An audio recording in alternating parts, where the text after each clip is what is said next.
And that, my friend, is the right vehicle. Picking the right vehicle means this new editing style by Iman Gadzhi looks super clean and premium, but it's actually pretty simple to recreate, and surprisingly, no one's really broken it down on YouTube yet. So let me show you exactly how to do it. First, create a new composition. Then add a solid layer and apply a gradient ramp effect. Set the ramp shape to radial. Change the end color to black and the start color to blue. Now adjust the start of ramp so it's at the bottom of the screen and place the endpoint even lower. Go to the beginning and add a keyframe for the ramp endpoint. Then go 2 seconds forward and move it upward.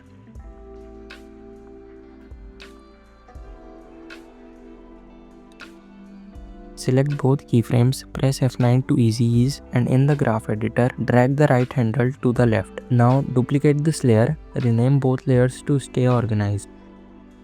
On the lower layer, remove the gradient ramp and apply the grade effect. Set the corner point to width and height sliders. Reduce both width and height. Set the border to 2 and lower the opacity of the top layer by just 1%. Next, grab the rounded rectangle tool and draw a shape. Copy my settings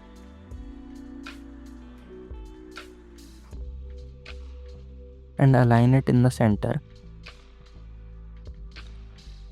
And name it stroke.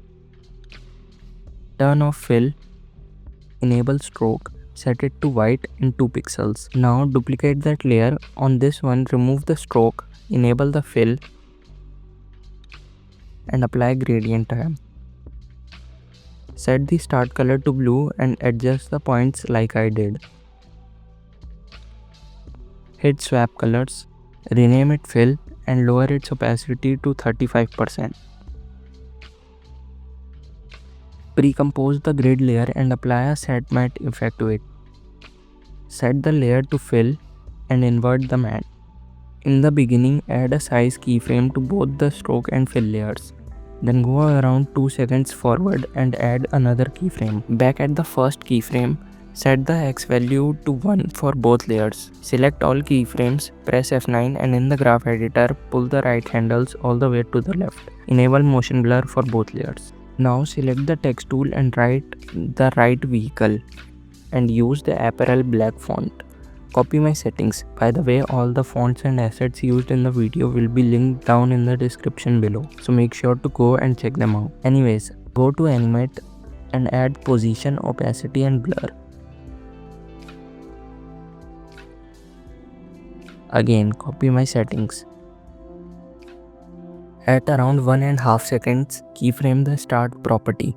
Go 20 frames forward and set it to 100%. Under advanced settings, change based on 2 words. Select the keyframes, press F9. Now for the second text, write pillar 2 in square brackets. Use the ITC Garamond font.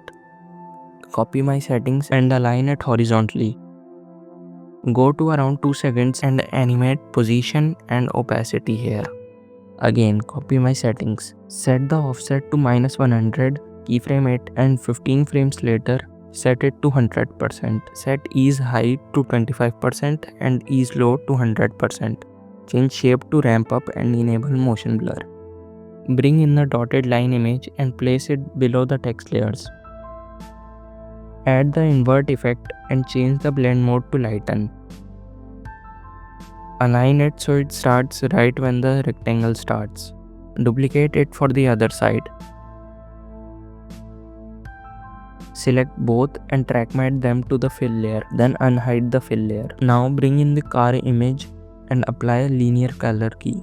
Use the eyedropper tool to select white, add a gradient ramp, drop the opacity to 40%.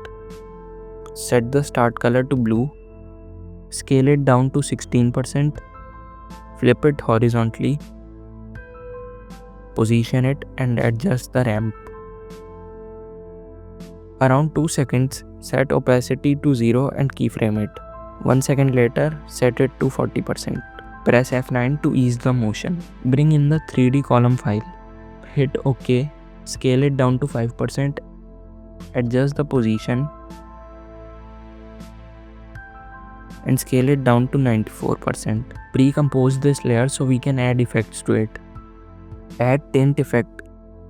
Change the black color to grey. Go in the pre-composition. Inside the pre-comp, add a Z rotation keyframe at around 1.5 seconds. Then go to the end and change it to -250. Back in the main comp, at around 1 second, keyframe opacity to 0. Then 20 frames later, bring it up to 100%. Easy ease those keyframes. Now go to layer, new, and add an adjustment layer. Apply deep glow and copy my settings.